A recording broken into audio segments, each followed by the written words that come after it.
नाशिक येथे अत्याधुनिक physiotherapy centre Jalgaon जिल्ह्यातील दाम्पत्याची यशस्वी सुरुवात। आरोग्य क्षेत्रात विविध आजारांवर उपचार करण्याच्या पद्धती उपलब्ध असून आपले दुखणे कमी व्हावे यासाठी फिजिओथेरपी ही पद्धत हळूहळू अत्यावश्यक होत असून जळगाव येथील पाटील चौधरी दाम्पत्य यांनी नाशिक येथे अत्याधुनिक फिजिओथेरपी सेंटर सुरू केले आहे।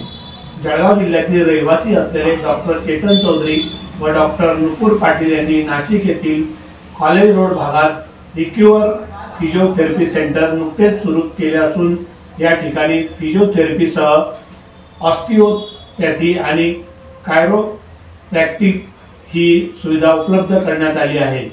या ठिकाणी 2 दिवसीय मोफत तपासणी व उपचार शिबिर आयोजित करण्यात आले होते। या शिबिरात अनेक ज्येष्ठ नागरिक, खेळाडू, महिला, युवक यांनी भेट देऊन उपचार करून या शिबिराचा लाभ घेतला। या शिबिराचे उद्घाटन अंबड पोलीस स्टेशनचे वरिष्ठ पोलीस निरीक्षक दिलीप ठाकूर यांच्या हस्ते करण्यात आले।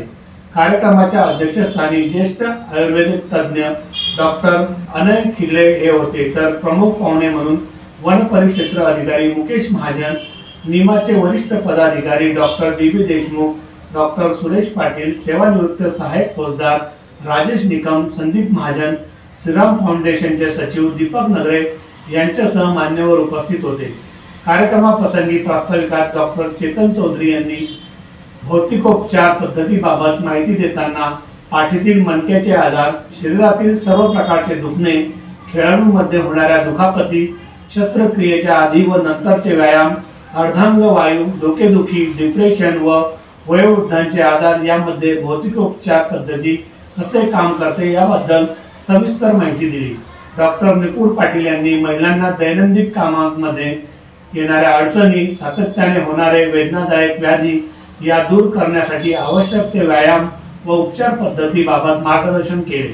तसेच आहार तज्ञ सुनील पाटील यांनी आपल्या दैनंदिन जीवनात सकस आहाराचे महत्त्व सांगून विविध आजार टाळण्यासाठी आपण कुठल्या पद्धतीचा आहार घ्यावा याविषयी मार्गदर्शन केले।